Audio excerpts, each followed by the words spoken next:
प्रश्न नंबर 1, वंदनाम साभिनयम सस्वरम गायत। वंदना को अभिनय के साथ अच्छे से गाइए। जैसे किसी फंक्शन में स्वागत गीत पर डांस होता है, बिल्कुल वैसे ही आपको वंदना गाकर उस पर डांस करना है। अब है प्रश्न नंबर 2, पंक्तिषु रिक्त स्थानानि पूरयत। पंक्तियों में रिक्त स्थानों की पूर्ति करिए। तो यहाँ पर तो ऑलरेडी फिल है, लेकिन फिर भी आपको बता देते हैं। क, अग्रतस्ते नमः, यहाँ पर आएगा पृष्ठतस्ते नमः। ख, मातृभूमे नमो मातृभूमे नमः। ग, ते कणेभ्यो नमस्ते अणुभ्यो नमः। घ, ते गिरिभ्यो नमस्ते नदीभ्यो नमः। जल्दी से इसका अर्थ भी देख लेते हैं कि तुम्हें आगे से नमस्ते, पीछे से नमस्ते। हे मातृभूमि, आपको नमन, आपको प्रणाम। तुम कणुओं को नमस्ते, तुम अणुओं को नमस्ते। तुम पर्वतों को नमस्ते, तुम नदियों को नमस्ते। अब है इसमें प्रश्न नंबर 3, चित्राधारित प्रश्नानाम उत्तराणि लिखत। चित्र के आधार पर प्रश्नों के उत्तर लिखिए। ये है यहाँ पर चित्र, इसको देख करके हमें अपने प्रश्नों के उत्तर लिखने हैं। क, पूर्व श्याम दिशि कहा उदेति। पूर्व श्याम मीन्स पूरब में, दिशि होती है दिशा में। अब इन दोनों का इकट्ठे बनेगा पूरब दिशा में। कह मीन्स कौन, उदेति उदय होता है। पूरब दिशा में कौन उदय होता है, सब जानते हैं कि सूर्य देवता उदय होते हैं। तो सूर्य देवता को बोला जाता है सूर्यः। कहा की जगह हम लिखेंगे सूर्यः। पूर्व श्याम दिशि सूर्यः उदेति। अब है इसमें ख, शरदस्य उत्तरतः किम अस्ति। ये बच्चा है यहाँ पर शरद। उत्तरतः होता है उत्तर दिशा में, यानी कि उसके बाएं हाथ की साइड। तो बॉल है, बॉल को बोला जाता है कंदुकम। किम की जगह हम लिखेंगे कंदुकम। शरदस्य उत्तरतः कंदुकम अस्ति। अब है इसमें ग, फलानि कुत्र सन्ति। फलानी ये बहुवचन में है, ये है फल टोकरी में रखे हैं। तो ये कहाँ पर हैं, ये शरद नामक बच्चा है, उसके दाहिने तरफ। तो दाहिने तरफ को बोला जाता है दक्षिणतः। तो शरद के यानी कि शरदस्य दक्षिणतः कुत्र की जगह। तो अब इसका आंसर बनेगा कि फलानी शरदस्य दक्षिणतः सन्ति। अब है इसमें घ, शरदस्य पूर्वतः किम किम अस्ति। पूर्वतः होता है सामने, शरद के पूरब में क्या क्या है। तो क्या क्या है आओ देखते हैं। एक तो सूर्य देवता हैं, पहाड़ हैं और बादल हैं।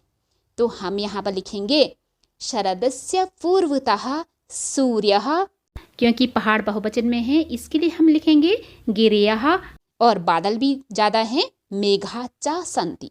एक बार फिर से, शरदस्य पूर्वतः सूर्य गिरयः मेघा च सन्ति। प्रश्न नंबर 4, उचितम मेलनम कुरुत। सही मिलान करिए। माता मिस जननी, गिरिहि मिस पर्वत, नदी मिस सरिता, वनम मिस काननम। इन्हें हम पर्यायवाची भी कह सकते हैं। अब है इसमें प्रश्न नंबर 5, विलोम पदानि लिखत। विलोम पदों के लिखिए। विलोम पद होते हैं उल्टे अर्थ वाले शब्द।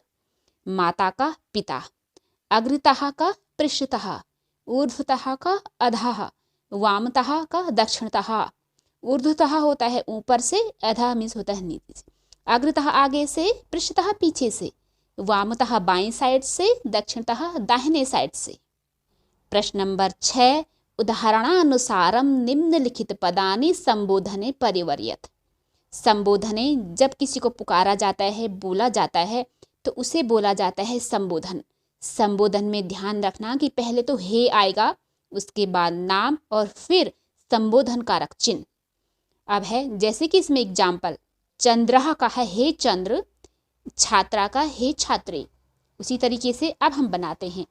रामः का हे राम, छात्रः का हे छात्र, शिष्यः का हे शिष्य।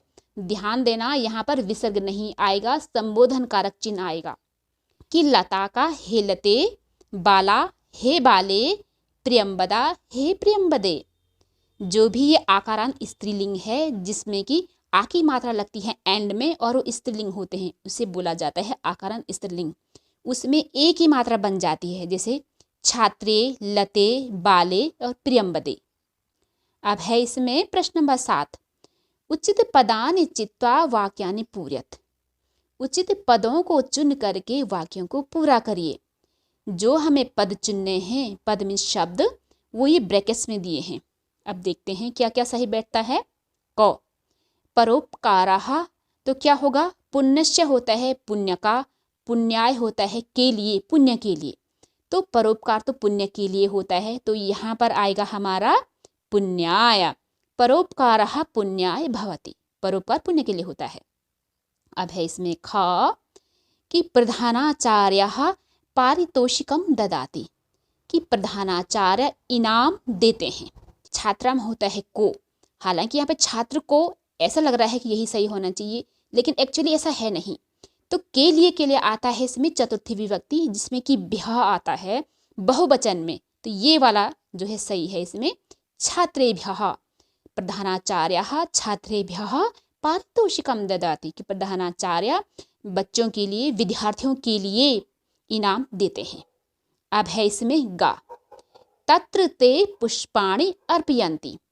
तत्र मीन्स होता है कि वहाँ, ते मीन्स होता है वे। ते मीन्स होता है तुमको भी होता है, लेकिन ते भी होता है, वे भी होता है। एक्चुअली हमें सेंटेंस के हिसाब से जैसा भाव बैठता है वैसा ही हमें उसका अर्थ वहाँ पे देना चाहिए। तो वहाँ वे देवताओं के लिए, देवेभ्यः, ये भी बहुवचन में है, के लिए है ना। वहाँ वे देवेभ्यः पुष्पाणि अर्पयन्ति, वहाँ वे देवताओं के लिए पुष्प अर्पित कर रहे हैं। अब है इसमें घा, माता मोदकम ददाति। मोदक होता है लड्डू, कि माता मोदक देती है, किसके लिए? बालकाय, बालक के लिए। तो यहाँ पर सबकी सब में के लिए आया है, तो उसमें क्या लगता है, अगर वो सिंगुलर फॉर्म यानी कि एक वचन में है तो आया की मात्रा लग जाती एंड में। आया देखिए बालकाय, बहुवचन में है तो भ्यः लग जाता है, छात्रेभ्यः देवेभ्यः। अब है इसमें प्रश्न नंबर 8, यथा योग्यम योजयत। यथा मीन्स की जैसे, योग्यम जो उसके बिल्कुल सही हो, योजयत इसकी मिलाइए। योग्य के अनुसार, उचित के अनुसार मिलान करिए। क्रीडनकम, क्रीडनकम होता है बॉल, किसके लिए? खेलने के लिए, खेलनाय। दीपकः यानी कि दीपक, प्रकाशाय उजाले के लिए।